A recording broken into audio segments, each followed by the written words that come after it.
शांताकारं भुजंगशयनं पद्मनाभं सुरेशं विश्वाधारं गगनसदृशं मेघवर्णं शुभांगं लक्ष्मीकान्तं कमलनयनं योगिभिर्ध्यानगम्यं वंदे विष्णु भवभयहरं सर्वलोकैकनाथं। मंगलम भगवान विष्णु मंगलम गरुड़ध्वज मंगलम पुंडरीकाक्ष मंगलाय तनोहरि। ओम नमो भगवते वासुदेवाय। आज का दिन आप सभी के लिए मंगलमय हो। एकादशी के दिन जो लोग उपवास रखते हैं और सच्चे मन से विष्णु भगवान की पूजा करते हैं उन्हें जीवन में अच्छी सेहत सुख समृद्धि प्राप्त होती है। सट्टिला एकादशी के दिन सट्टिला एकादशी व्रत कथा जरूर सुनना चाहिए, साथ ही दूसरों को भी सुनाना चाहिए। इससे भगवान श्री हरि प्रसन्न होते हैं और हर मनोकामना पूर्ण करते हैं। तो आइए सुनते हैं सट्टिला एकादशी व्रत कथा।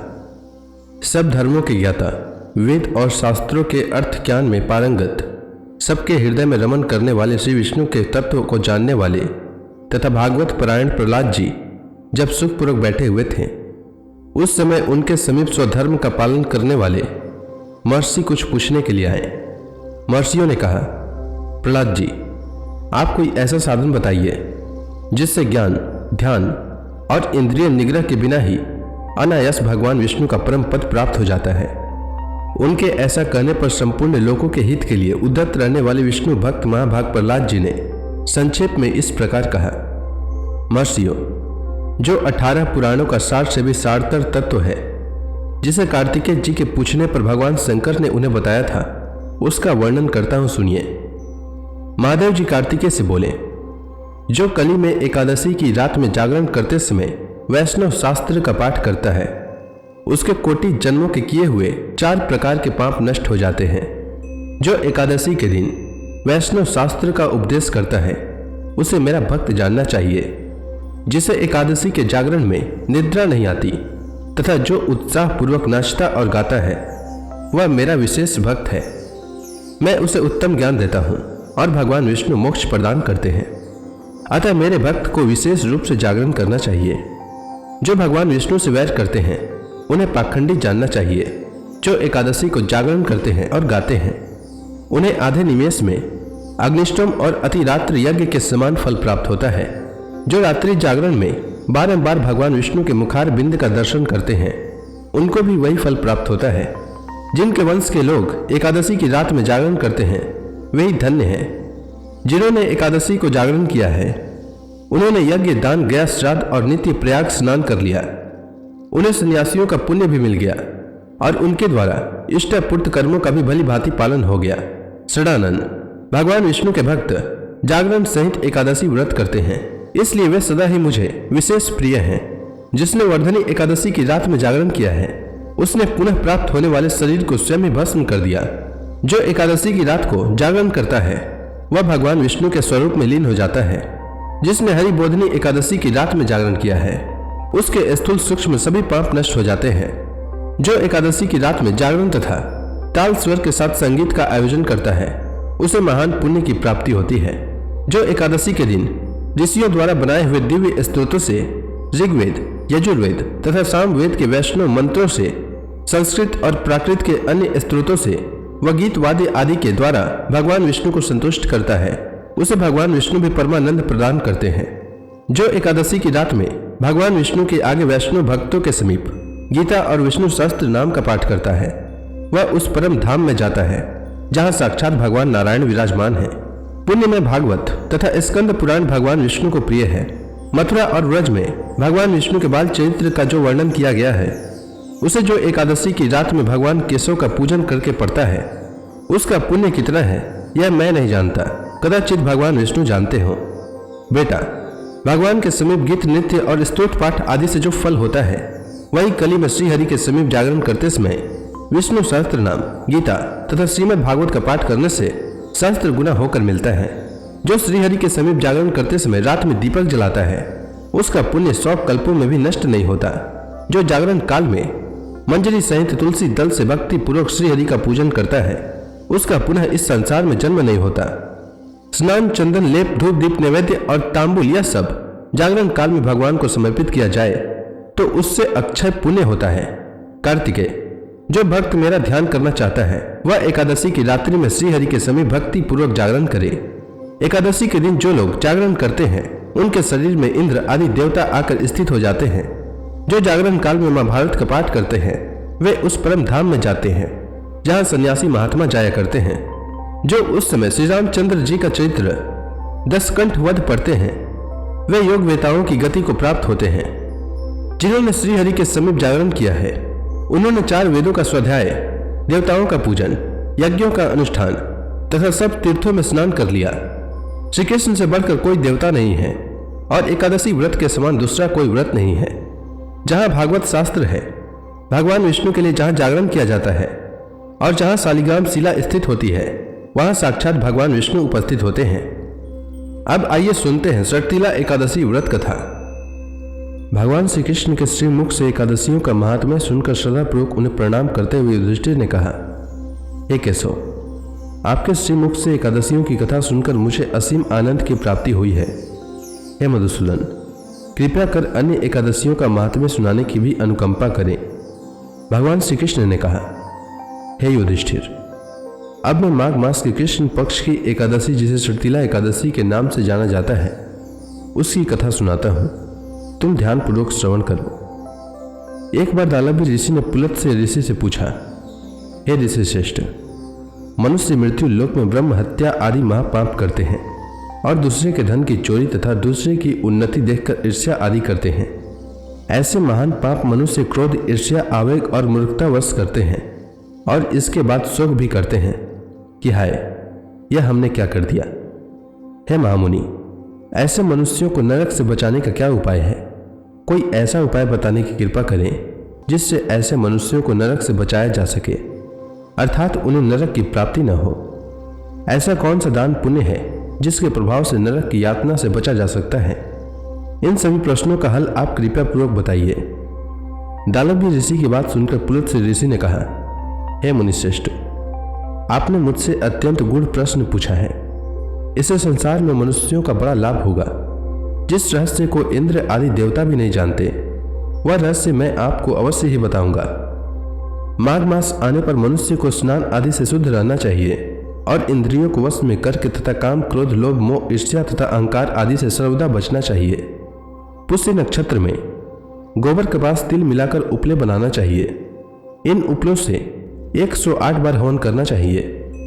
जिस दिन मूल नक्षत्र और एकादशी तिथि हो तब अच्छे पुण्य देने वाले नियमों को ग्रहण करना चाहिए। स्नान आदि नित्य कर्म से देवों के देव भगवान श्रीहरि का पूजन व कीर्तन करना चाहिए। एकादशी के दिन उपवास करें तथा रात को जागरण और हवन करें। उसके दूसरे दिन धूप दीप नैवेद्य से भगवान श्रीहरि की पूजा अर्चना करें तथा खिचड़ी का भोग लगाएं। उस दिन श्री विष्णु को पेठा, नारियल, सीताफल या सुपारी आदि अर्घ्य अवश्य देना चाहिए। तदुपरांत उनकी स्तुति करनी चाहिए। हे जगदीश्वर, आप निराश्रितों को भी शरण देने वाले हैं। आप संसार में डूबे हुए का उद्धार करने वाले हैं। हे कमलनयन, हे मधुसूदन, हे जगन्नाथ, हे पुंडरीकाक्ष, आप लक्ष्मी जी सहित मेरे इस तुक्ष अर्घ्य को स्वीकार कीजिए। इसके पश्चात ब्राह्मण को जल से भरा घड़ा और तिल का दान करना चाहिए। यदि संभव हो तो ब्राह्मण को गौ और तिल देना चाहिए। इस प्रकार मनुष्य जितने तिलों का दान करता है वह उतने ही सहस्त्र वर्ष स्वर्ग में वास करता है। तिल स्नान, तिल के उपटन, तिलोदक, तिल का हवन, तिल का भोजन, तिल का दान, इस प्रकार 6 रूपों में तिलों का प्रयोग षटतिला कहलाती है। इससे अनेक प्रकार के पाप नष्ट हो जाते हैं। इतना कहकर पुलत से ऋषि ने कहा, अब मैं एकादशी की कथा सुनाता हूं, तुम ध्यानपूर्वक श्रवण करो। एक बार नारद मुनि ने भगवान श्रीहरि से षटतिला एकादशी का महात्म्य पूछा। नारद जी ने कहा, हे प्रभु, आप मेरा प्रणाम स्वीकार करें। षटतिला एकादशी के उपवास का क्या पुण्य है, उसकी क्या कथा है, कृपया कर मुझसे कहिए। नारद जी की प्रार्थना सुन भगवान श्रीहरि ने कहा, हे नारद, मैं तुम्हें प्रत्यक्ष देखा सत्य वृतांत सुनाता हूं, ध्यानपूर्वक श्रवण करो। बहुत समय पहले मृत्यु लोक में एक ब्राह्मणी रहती थी। वह सदा व्रत उपवास किया करती थी। एक बार वह 1 मास तक उपवास करती रही। इससे उसका शरीर बहुत कमजोर हो गया। वह अत्यंत बुद्धिमान थी। फिर उसने कभी भी देवताओं तथा ब्राह्मणों के निमित्त अन्न आदि का दान नहीं किया। मैंने चिंतन किया कि इस ब्राह्मणी ने उपवास आदि से अपना शरीर तो पवित्र कर लिया है तथा इसको वैकुंठ लोक भी प्राप्त हो जाएगा, किंतु इसने कभी अन्न दान नहीं किया है।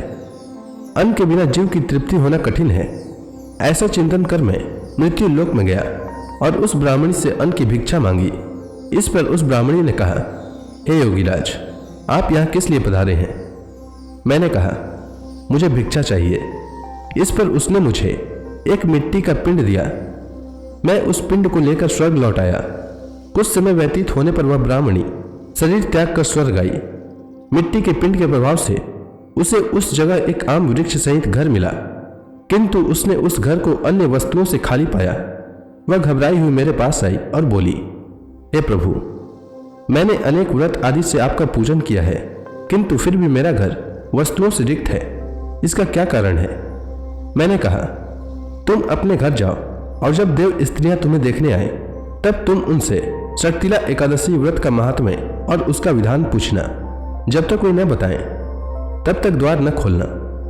प्रभु के ऐसे वचन सुन वह अपने घर आई और जब देव स्त्रियां आई और द्वार खोलने के लिए कहने लगी, तब उस ब्राह्मणी ने कहा, यदि आप मुझे देखने आई हैं तो पहले मुझे शर्तिला एकादशी का महात्म्य बताएं।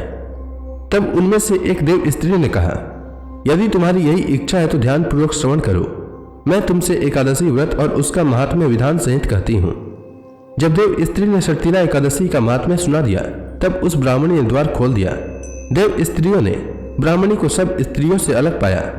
उस ब्राह्मणी ने भी देव स्त्रियों के कहे अनुसार शर्तिला एकादशी का उपवास किया और उसके प्रभाव से उसका घर धन धान्य से भर गया। अतः हे युधिष्ठिर, मनुष्यों को अज्ञान को त्याग कर शर्तिला एकादशी का उपवास करना चाहिए। इस एकादशी व्रत के करने वाले को जन्म जन्म की निरोगता प्राप्त हो जाती है। इस उपवास से मनुष्य के सभी पाप नष्ट हो जाते हैं। इसलिए मनुष्यों को शर्तिला एकादशी का व्रत अवश्य करना चाहिए। तो प्रेम से बोलिए भगवान विष्णु की जय, श्री कृष्ण भगवान की जय, समस्त देवी देवताओं की जय। अब आप सभी भक्तगण हाथ जोड़कर भगवान श्री हरि का ध्यान करें। आरती होने वाली है। ओम जय एकादशी माता, मैया जय एकादशी माता। विष्णु पूजा व्रत को धारण करके, विष्णु पूजा व्रत को धारण करके शक्ति मुक्ति पाता। ओम जय एकादशी माता। तेरे नाम गिनाऊं देवी, भक्ति प्रदान करनी, भक्ति प्रदान करनी। गण गौरव की देनी माता, गण गौरव की देनी माता, शास्त्रों में बरनी। ओम जय एकादशी माता।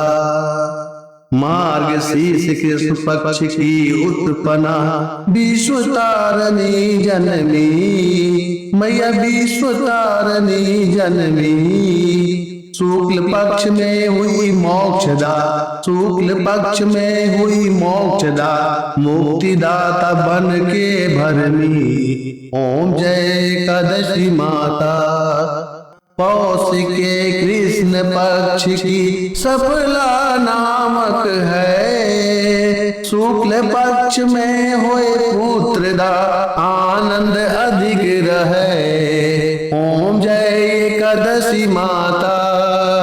नाम सटतिला माघ मास में कृष्ण पक्ष आवे, मैया कृष्ण पक्ष आवे। शुक्ल पक्ष में जया कहावे, शुक्ल पक्ष में जया कहावे, विजय सदा पावे। ओम जय एकादशी माता। विद्या फाल्गुन कृष्ण पक्ष में शुक्ला अमला की, मैया शुक्ला अमला की। पाप मोचनी कृष्ण पक्ष में चैत्र महाबली की। ओम जय एकादशी माता। चैत्र शुक्ल में नाम कामदा, धन देने वाली, मैया धन देने वाली। नाम बरूथनी कृष्ण पक्ष में बैसाख माहवाली। ओम जय एकादशी माता।